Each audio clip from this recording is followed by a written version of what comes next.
A lição do próximo domingo, a lição de número 9, tem como assunto Jesus, o holocausto perfeito.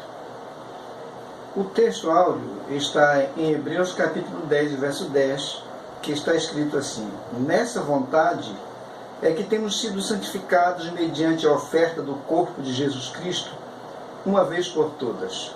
A verdade prática nos diz: os holocaustos da antiga aliança eram transitórios e imperfeitos, mas o sacrifício de Jesus Cristo é perfeito e eterno, porque ele morreu e ressuscitou eficazmente por toda a humanidade. A leitura diária desta segunda-feira tem como tema o cheiro suave do holocausto. E o texto está em Levítico capítulo 1, verso 9, que diz dessa maneira: porém, as entranhas e as pernas, o sacerdote as lavará com água e queimará tudo isso sobre o altar. É holocausto, oferta queimada de aroma agradável ao Senhor. Holocausto é um termo que vem do grego. O termo holocaustos, onde holos significa todo e caustos pode ser entendido como queimado. Originalmente o termo se referia à oferta queimada, um tipo de sacrifício onde animais são totalmente queimados pelo fogo. Os elementos e ações do ofertante desse ritual do holocausto são os seguintes. O primeiro, ele faria a oferenda de um animal sem defeito, tipificando nosso Senhor Jesus Cristo. Evangelho de 2 João, capítulo 1 e o verso 29, diz assim: no dia seguinte viu João a Jesus, que vinha para ele e disse: eis o Cordeiro de Deus, que tira o pecado do mundo. Em Hebreus capítulo 7, verso 26, diz desta maneira: com efeito, nos convinha um sumo sacerdote como este, santo, inculpável, sem mácula, separado dos pecadores e feito mais alto do que os céus. A segunda ação, o ofertante devia trazer o animal pessoalmente à tenda. Levítico 1:3 nos diz: se a oferta for holocausto de gado, trará macho sem defeito, à porta da tenda da congregação o trará, para que o homem seja aceito perante o Senhor.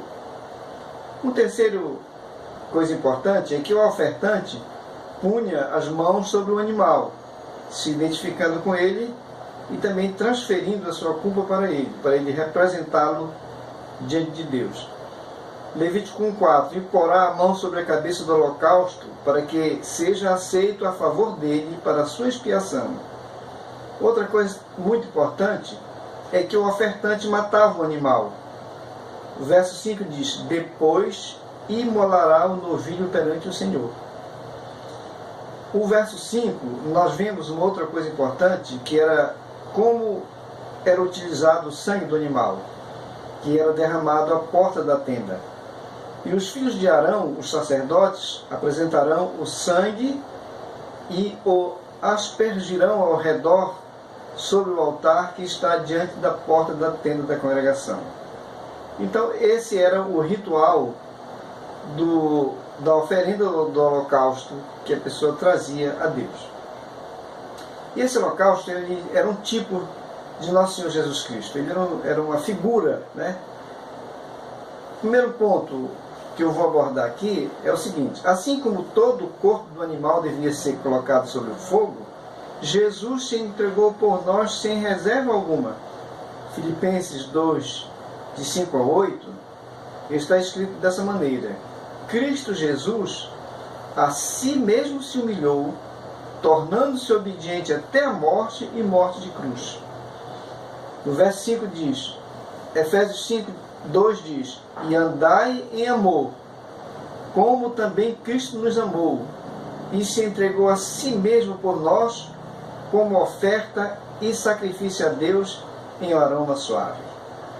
Depois que o animal do holocausto era imolado, era descourado, e as vísceras eram lavadas, juntamente com as pernas, era limpo, tudo era arrumado em cima da lenha, a lenha em cima do fogo, tudo era arrumado e era queimado lentamente.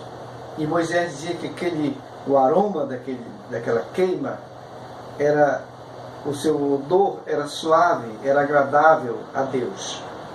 E aqui o texto nos diz que Jesus se ofereceu como um sacrifício em aroma suave a Deus. Então aquele holocausto significava Nosso Senhor Jesus Cristo, apontava para Nosso Senhor Jesus Cristo. E nós hoje, ainda precisamos trazer algum animal para oferecer, para imolá-lo, queimá-lo para Deus? Hoje não há necessidade, porque Jesus já fez isso de uma vez por todas.